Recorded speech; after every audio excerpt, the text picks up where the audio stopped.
धन्यवाद Amit sir. SSC परीक्षेची तयारी, मार्कांची भरारी या ऑफरिंग विषयी अधिक माहिती आपण जाणून घेऊया.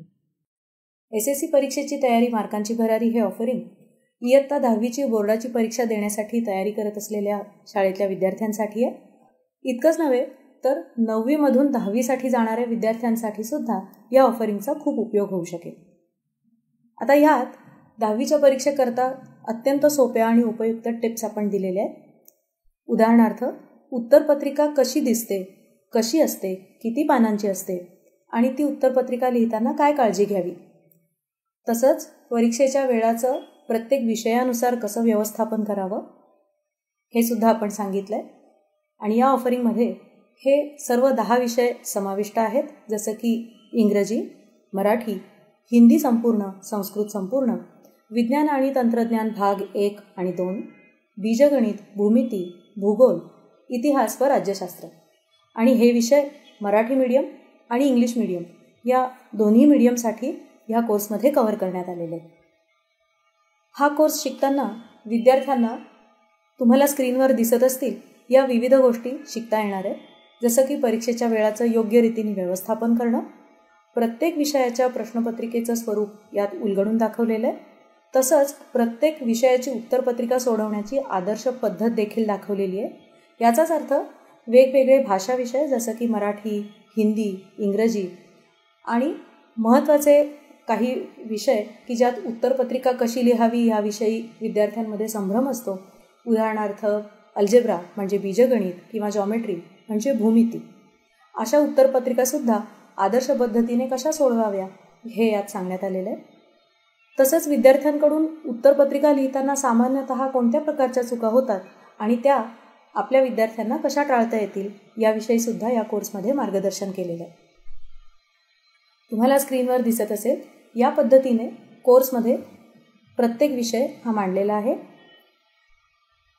बघा, प्रत्येक प्रश्नपत्रिका ही त्यातल्या प्रत्येक प्रश्नानुसार एक्सप्लेन केलेली आहे आणि त्याचबरोबरीने उत्तरपत्रिकासुद्धा कशी लिहावी हे प्रत्येक विषयाच्या प्रश्नानुसार सांगितलेलं आहे.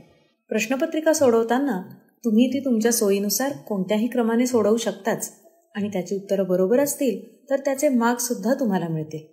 पण लक्षात घ्या, पेपर तपासणाऱ्या व्यक्तीच्या मानसिकतेचा जर विचार केलात तर जेव्हा प्रश्नपत्रिकेतील प्रश्नांप्रमाणे उत्तरपत्रिकेतील उत्तरांचा क्रम असेल तर तो पेपर तपासायला सोपं जातं. तुम्ही सुद्धा अशाच क्रमाने पेपर सोडवलात तर पेपर वेळेत आणि योग्य पद्धतीने तपासून होईल. यातच तुम्ही उपप्रश्नसुद्धा याच क्रमाने सोडवलेत तर अतिशय उत्तम. आता समजा निबंधाचा प्रश्न तुम्हाला थोडा उशिरा सोडवायचा असेल आणि अशावेळी निबंधाचा प्रश्न जर आधी येत असेल तर त्यासाठी एक ठराविक जागा सोडून आपला पुढचा प्रश्न सोडवणं योग्य ठरेल. मग आता ही जागा सोडायची कशी? आता बघा, साधारणपणे प्रत्येक प्रश्न त्याच्या स्वरूपानुसार आणि त्याला मिळणाऱ्या मार्कांनुसार त्या उत्तरासाठी किती शब्द लिहावं हे अपेक्षित असतं. जसं की निबंध हा साधारण 250 ते 300 शब्दांमध्ये लिहिला जातो. मग समजा आपल्याला 250 शब्दांची जागा सोडायची आहे. त्यासाठी एका ओळीमध्ये तुम्ही साधारण किती शब्द लिहिता हे मोजून घ्या. आणि अर्थात हे मोजताना सगळ्यात आधी सराव उत्तरपत्रिकेत मार्जिन आखून तुम्ही 4 ओळी लिहा आणि मग त्या मोजून घ्या. आता ह्या आकाराच्या अक्षरांमुळे 7 शब्द एकाच ओळीत बसत आहेत. जर एका ओळीत तुमचेही 7 शब्द बसत असतील तर 250 शब्दांचा निबंध लिहिण्यासाठी साधारणपणे 35 ते 36 ओळी लागतील. आता एवढ्या ओळी सोडून मग तुम्ही पुढील प्रश्न लगेच सोडवू शकता.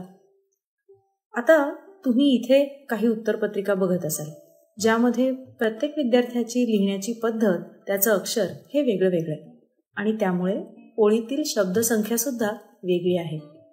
यानुसार प्रत्येक विद्यार्थ्याला किती ओळी लागतील हेही तुम्हाला इथे दिसेल. तुम्हाला लक्षात आलं असेल की अशा पद्धतीच्या वेगवेगळ्या टिप्स ह्या कोर्समध्ये समाविष्ट केलेल्या आहेत. काही अजून टिप्स बघूया. मराठी विषयाच्या परीक्षेची तयारी करताना ह्यातला एक महत्त्वाचा भाग आपण लक्षात घेऊया, तो म्हणजे प्रश्नपत्रिकेचं स्वरूप. स्वरूप म्हणजे काय, तर त्यात किती प्रश्न असतात, प्रत्येक प्रश्नाला किती मार्क असतात, असे काही मुद्दे आपण बघूयात बरं का. आता तुम्हाला स्क्रीनवर ही जी कृतीपत्रिका म्हणजे प्रश्नपत्रिका दिसतीये तशा पद्धतीची प्रश्नपत्रिका तुम्हाला मिळत असते. ही साधारण छापील 17 पानांची असते आणि ही प्रश्नपत्रिका मिळाल्यावरती सगळ्यात पहिल्यांदा सगळी पानं व्यवस्थित आहेत ना, म्हणजे प्रिंट नीट आहे ना, ती सुस्पष्ट वाचता येत आहे ना, याची तुम्ही खात्री करून घ्या. त्यात जर काही चूक असेल तर प्रश्नपत्रिका पण बदलून घेतली पाहिजे. आणि आता प्रश्नपत्रिका बरोबर असल्याची खात्री झाली की त्यावरती तुमचा सीट नंबर लिहून घ्यायला अजिबात विसरू नका. आणि त्याचबरोबरीने लक्षात ठेवा, प्रश्नपत्रिकेवर या सीट क्रमांकाव्यतिरिक्त कुठलाही इतर मजकूर लिहू नये. चौथी सूचना अतिशय महत्वाची आहे, जी लक्षात ठेवा. प्रत्येक बहुपर्यायी प्रश्नाच्या उत्तराचं मूल्यमापन हे केवळ प्रथम प्रयत्नातला पर्याय ग्राह्य धरूनच केलं जाईल आणि त्यालाच मार्क दिले जातील. म्हणजेच उदाहरणार्थ प्रश्न क्रमांक 1A मध्ये तुम्ही एक पर्याय निवडलात आणि तो लिहिलात, मग तो खोडून जर दुसरा लिहिलात तर तो दुसरा पर्याय बरोबर जरी असेल तरी तो ग्राह्य धरला जाणार नाही. दिलेल्या माहितीवरून तुम्हाला क्रमिकेचं पहिलं पद काढायचंय. उत्तर लिहिताना =, देअरफोर किंवा बिकॉज यासारख्या चिन्हांचा योग्य ठिकाणी योग्य उपयोग करा. जिथे जिथे आवश्यक असेल तिथे तिथे स्टेप्समध्ये किंवा आकृतीमध्ये अगदी नीट बघा, एकक सुद्धा लिहिलेत, म्हणजे युनिट सुद्धा लिहिलेत. हा रिपोर्ट आहे, म्हणजेच घडून गेलेल्या घटनेचा हा वृत्तांत आहे. म्हणूनच ह्या विद्यार्थ्याने बघा, हा रिपोर्ट लिहिताना सगळीकडे भूतकाळाचा वापर केला. आता याचबरोबरीने जशा ह्या टिप्स विद्यार्थ्यांना मिळतील त्याचबरोबरीने उत्तरपत्रिका लिहिताना इतर विद्यार्थ्यांनी काय प्रकारच्या चुका केलेल्या आहेत किंवा ते करू शकतात आणि त्या आपण कशा टाळायच्या याचं एक छोटंसं ॲनालिसिससुद्धा आपल्या विद्यार्थ्यांना प्रत्येक विषयासाठी मिळणार आहे. उदाहरणार्थ, चला आता जाऊया प्रश्न 2A कडे. कृतीवर आधारित सर्व प्रश्नांमध्ये या विद्यार्थ्यांनी उत्तराभोवती चौकटच काढलेली नाहीये, त्यामुळे नक्की उत्तर कोणतं आहे हे पटकन समजून येत नाही. लक्षात ठेवा की कृतीवर आधारित प्रश्नांमध्ये तुम्हाला रिकाम्या चौकटीत योग्य ती उत्तरं लिहायची असतात. याचबरोबरीने असंच कंटेंट हे आपल्या इंग्लिश मीडियमच्या विद्यार्थ्यांसाठी सुद्धा आपण तयार करतोय. Now, let's see the third question. In this question, you had to solve some activity-based questions and some sub-questions. You can see on the screen how we should solve these questions.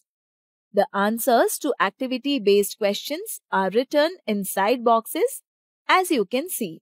Now, you can see that the number of the sub-question to be solved has been written and the answer has been provided.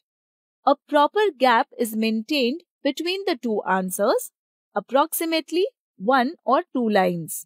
After each answer, a line is drawn with a pencil. Also, important points or equations in the answer are underlined.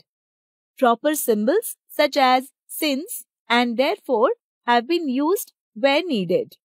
All the steps have been written systematically in the answers. If all the answers are written in this manner, you will definitely get full marks for this question. याचबरोबरीने विद्यार्थ्यांना प्रत्येक विषयाच्या tips घेता घेता काही तुलनात्मक प्रश्नसुद्धा सोडवता येणार आहेत, ज्यातनं त्यांचं या विषयाचं अंडरस्टँडिंग हे जास्त चांगल्या पद्धतीने घडेल. उदाहरणार्थ, आत्ता तुम्हाला स्क्रीनवरती दिसत असेल की जोड्या लावा हा प्रश्न कुठल्या पद्धतीने सोडवणं अपेक्षित आहे आणि त्यासाठी विद्यार्थ्याला 4 पर्याय दिलेले. आता हे पूर्ण 4 पर्याय पाहून विद्यार्थ्यांनी प्रश्नाचं योग्य उत्तर निवडायचं आहे. याचबरोबरीने भूगोलासारख्या विषयांमध्ये नकाशातले घटक दाखवताना कशा पद्धतीने दाखवले पाहिजेत अशा पद्धतीचा हा प्रश्न आहे, ज्यात तुम्हाला लक्षात येईल की जसं आपण टिप्समध्ये सांगितलं आहे त्याप्रमाणे त्या विद्यार्थ्याने नकाशा देखील भरला आहे आणि सूचीसुद्धा दिलेली आहे आणि म्हणून विद्यार्थ्याने निवडताना तो पर्याय निवडला. याचबरोबरीने एका पूर्ण उत्तरपत्रिकेतल्या चुका शोधणं अशा पद्धतीचे एक्झरसाईजसुद्धा आपण आपल्या विद्यार्थ्यांसाठी या कोर्समध्ये देतोय. यात बघा तुम्हाला लक्षात येईल फॉर्मॅटिंगच्या चुका ओळखण्यासाठी एक एक पान हा एक एक प्रश्न आहे. बघा, विद्यार्थ्याने आधी ते पान नीट पाहून घेतलं आणि याच्यात काही चुका फॉर्मॅटिंगच्या दृष्टीने झालेल्या दिसत आहेत. त्या विद्यार्थ्यांनी आता इथे ओळखायच्या आहेत, जसं की मुख्य प्रश्न हा नवीन पानावरच्या प्रश्नाच्या चौकटीत लिहिलेला नाही आहे. याचबरोबरीने उत्तरपत्रिकेत प्रश्न लिहिला आहे अशा पद्धतीने विद्यार्थ्यांनी योग्य ते पर्याय निवडत सर्व प्रश्न पुढे पुढे सोडवत गेल्यास अशा पद्धतीने ही एक्झाम संपेल आणि या एक्झामचा नंतर प्रत्येक विद्यार्थ्याला हा असा एक रिपोर्टसुद्धा मिळू शकेल की ज्यात प्रश्नाच्या स्वरूपात जे उत्तरपत्रिकेचं पान दाखवलं होतं ते पाहता येईल आणि त्याच्यात विद्यार्थ्याने कुठले पर्याय हे उत्तर म्हणून निवडले होते आणि त्याच्याऐवजी जर ते चुकले असतील तर योग्य उत्तर काय हे सुद्धा इथे सांगितले जाईल, जेणेकरून विद्यार्थ्यांच्या फॉर्मॅटिंग विषयातल्या चुका टाळाव्या आणि त्यांचा या बाबतीतला अभ्यास हा अगदी पक्का व्हावा या दृष्टीने ह्या सगळ्या एक्झरसाइजेसचा त्यांना खूप उपयोग होईल. तर अशा रीतीने या ऑफरिंगमध्ये एकूण 10 विषय समाविष्ट आहेत आणि कोर्सचा कालावधी प्रत्येक मीडियमसाठी हा 600 मिनटं अर्थात 10 तास आहे आणि ह्याचं डिव्हिजन पुढीलप्रमाणे आहे. यात इन्फॉर्म कंटेंट म्हणजे टिप्सचे व्हिडिओज हे साधारण 300 मिनिटांचे, तर 300 मिनिटांमध्ये वेगवेगळे MCQs आणि उत्तरपत्रिकेतील चुका ओळखणे ज्याचे रिपोर्ट जनरेट होतील. या ऑफरिंगमधून खूप ॲडमिशन तुम्हाला मिळाव्यात अशी माझी तुम्हाला शुभेच्छा. धन्यवाद.